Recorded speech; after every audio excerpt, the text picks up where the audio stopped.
શ્રી કૃષ્ણ મિત્રો, આજે આપણે બનાવીશું ઊંધિયું અને આપણે કુકરમાં બનાવીશું જે ઝટપટ તૈયાર થઈ જશે।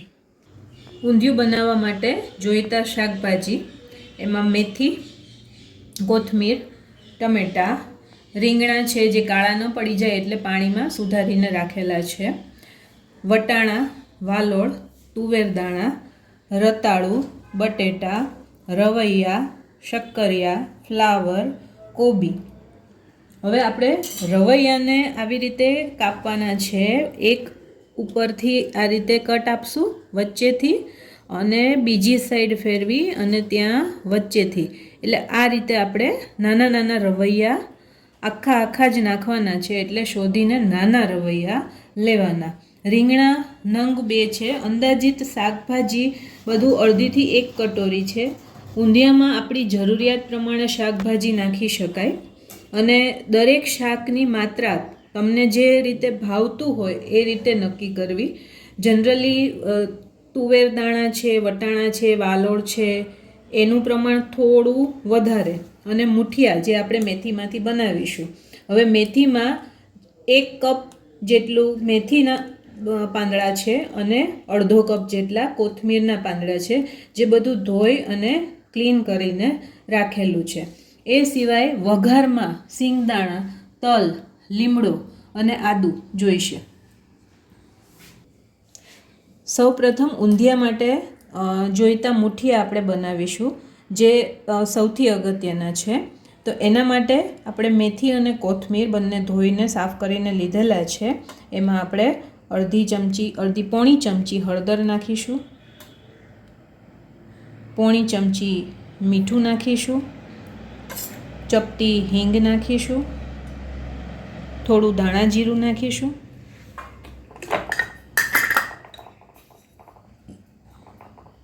મીઠું પણ પોણી ચમચી જેટલું નાખીશું,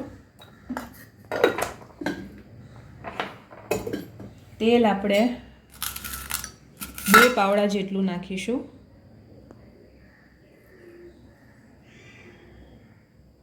તેલ નાખવાથી થોડા ક્રિસ્પી થાય। બીજું આમાં તલ, ખાંડ જે પણ તમારે એડ કરવું હોય એ નાખી શકો છો। હું એ બધું નાખ્યા વગર જ કરું છું તો પણ સરસ જ થાય છે સ્વાદમાં। હવે આપણે આ બધું મિક્સ કરીશું। હવે આ ઘઉંનો કરકરો લોટ, આ વધારે પડતો કરકરો નથી પણ મીડિયમ કરકરો લોટ છે, એનો આપણે લોટ આ મેથીના મિક્સચરમાં નાખવા ઉપયોગ કરીશું। જરૂરિયાત મુજબ નાખશું, એકસાથે બધું નહીં નાખી દઈએ।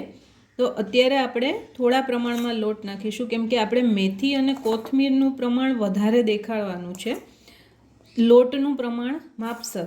તો અત્યારે મેં 4 ચમચી જેટલો નાખેલો છે, જરૂર મુજબ હું એમાં એડ કરીશ। પાણી પણ આપણે જોઈતા પ્રમાણમાં જ ઉમેરીશું, વધારે પડતું નહીં, જેથી મેથીનો સ્વાદ આવે।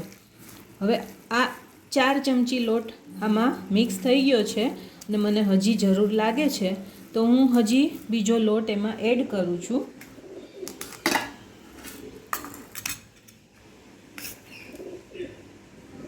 તો બીજો હું 4 ચમચી લોટ એડ કરું છું।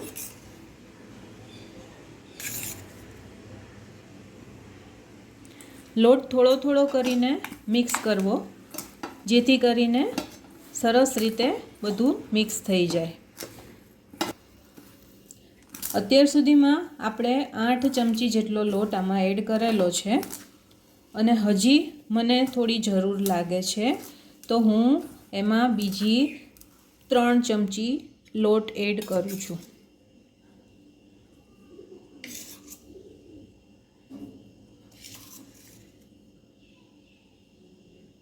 તમે તમારી જરૂરિયાત મુજબ એડ કરી શકો। હજી એક વધારે એડ કરું છું એટલે ટોટલ 4, અને વાટકીના માપ પ્રમાણે જુઓ તો 1 મોટી વાટકી ટોટલ લોટ આપણે એડ કર્યો। ચમચીના માપ પ્રમાણે 12 ચમચી અને વાટકીના માપ પ્રમાણે 1 મોટી વાટકી લોટ। હવે મને થોડા પાણીની જરૂર લાગે છે એટલે હું થોડું પાણી એડ કરું છું। પહેલેથી બહુ બધું પાણી નહીં નાખી દેવાનું, જરૂરિયાત મુજબ પહેલાં થોડું કરીને જ નાખવાનું, જો આપણને એવું લાગે કે મુઠિયા વળી જશે તો પછી વધારે પાણી નહીં નાખવાનું. મેં આમાં અંદાજિત 3 થી 4 ચમચી જેટલું જ પાણી એડ કરેલું છે. અને હવે આ લોટ મુઠિયા વળી શકે એના માટે તૈયાર છે. હવે આપણે મુઠિયા વાળીશું.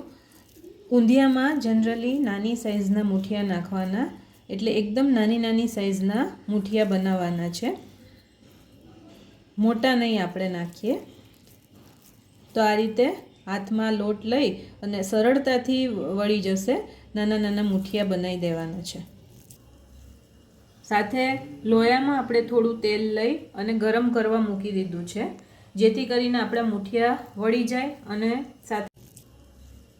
સાથે લોયામાં આપણે થોડું તેલ લઈ અને ગરમ કરવા મૂકી દીધું છે, જેથી કરીને આપણા મુઠિયા વળી જાય અને સાથે સાથે તેલ પણ ગરમ થઈ જાય અને સમય ઓછો બગડે. આપણું તેલ ગરમ થઈ ચૂક્યું છે અને આપણા મુઠિયા પણ તૈયાર છે. હવે એને આપણે તેલમાં નાખીશું. હવે ગેસ ધીમો કરી દેવાનો છે અને મીડિયમ ગેસ પર જ આપણે મુઠિયા તળીશું, નહીંતર કાચા રહેશે અંદરથી.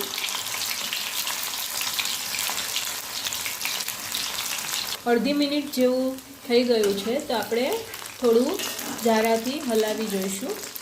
હજી મુઠિયા થતાં 2 થી 3 મિનિટનો સમય લાગશે, એટલે એને આપણે લો ફ્લેમ ઉપર તળાવવા દઈશું.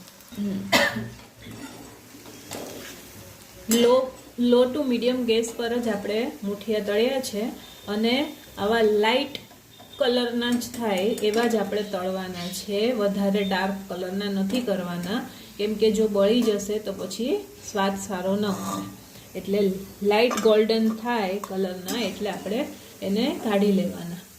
અને એ રીતે આપણે બાકીના બધા જ મુઠિયા, એક બાજુ મુઠિયા તળાઈ રહ્યા છે ને સાથે આપણે વઘારની તૈયારી પણ કરીએ. જે સિંગદાણા આપણે લીધેલા છે એ આપણે એક નાની ખાયણીમાં લઈએ છીએ. એને આપણે અધકચરા વાટવાના છે. તો એને આપણે ખાયણીમાં લઈ અને આ રીતે અધકચરા વાટીશું. આ રીતે અધકચરો ભૂકો આપણે કરવાનો છે અને એને આપણે તલ અને સિંગદાણા બંને સાથે લઈ લઈશું, કેમ કે વઘારમાં આપણે આમ પણ એક સાથે જ નાખવાનું છે. હવે આપણે 1 ઇંચ આદુનો ટુકડો જે લીધેલો છે એને આપણે ગ્રેટ કરી લઈશું, જે આપણે વઘારમાં જ નાખવાનો છે.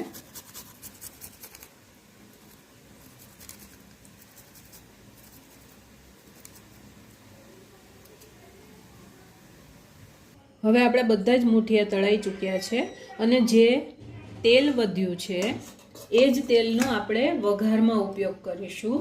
અને આપણે જેમ કીધું છે એમ કુકરમાં વઘારીશું, જેથી કરીને સમયનો બચાવ થાય. હવે આ મુઠિયા તળેલું તેલ મેં વઘારમાં 4 મોટા ચમચા લીધેલું છે. તેલ ગરમ થશે એટલે આપણે વઘાર કરીએ છીએ. આપણું તેલ આવી ગયું છે. આપણે અડધી ચમચી રાઈ તતડે એટલે અડધી ચમચી જીરું નાખવાનું છે. રાઈ આપણી ફૂટી ગઈ છે. હવે જીરું નાખવાનું છે. જીરું નાખી અને તરત જ આપણે ચપટી હિંગ નાખીશું અને 10 થી 12 લીમડાના પત્તા નાખીશું. આપણે જે તૈયાર કરેલું છે સિંગદાણા ને તલ ને આદુનો ક્રશ કરેલો ભૂકો એ પણ આપણે નાખીશું અને ચમચાથી હલાવીશું. દરેક શાક છે એક પછી એક નાખીશું.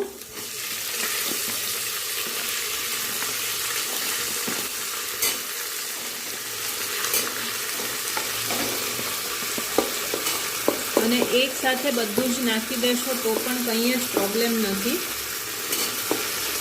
કુકરમાં કરીએ છીએ એટલે આસાનીથી બધું એક સાથે થઈ જશે. બધું તળીને નાખવા કરતાં આ રીત વધારે સહેલી પડે છે અને ઝડપથી તૈયાર પણ જાય છે.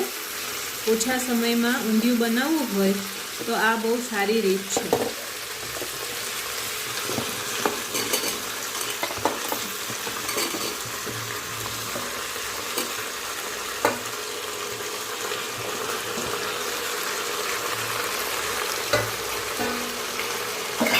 હવે આપણે તળેલા મુઠિયા નાખીશું. જે આપણે રીંગણ રાખેલા છે પાણીમાં સુધારીને એ નાખીશું.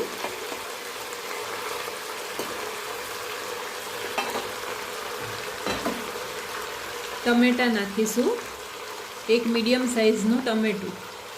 અને હવે એમાં બધા આપણે મસાલા કરીશું.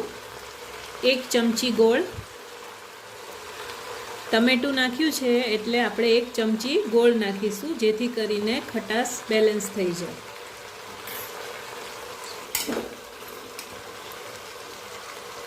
હવે આપણે 1 ચમચી મરચું, 1 ચમચી હળદર, 1 ચમચી ધાણા જીરું અને સ્વાદ મુજબ તમે વધારે કે ઓછું મરચું, હળદર અને ધાણા જીરું નાખી શકો છો. મરચું આપણી તીખાશ જે ઘરમાં જે રીતે ખવાતી હોય એ રીતે નાખવાનું.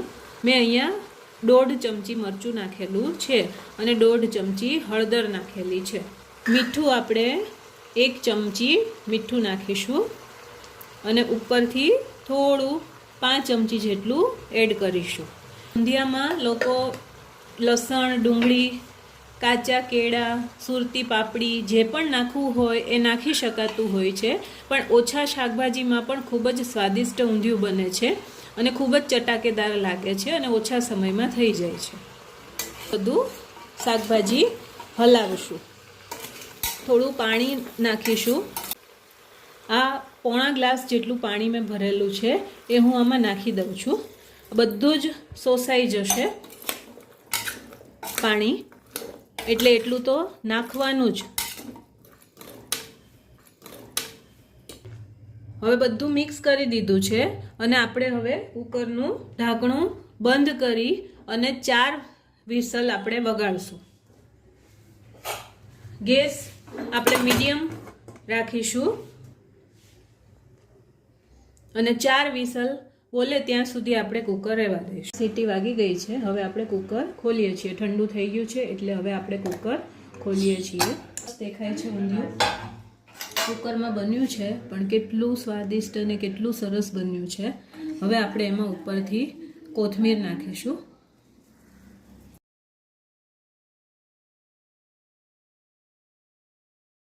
એટલે મસ્ત ગરમા ગરમ ઊંધિયું અને રોટલી. તો ચલો બધા એન્જોય કરીએ ઊંધિયું અને રોટલીને. જુઓ બની ગયું છે.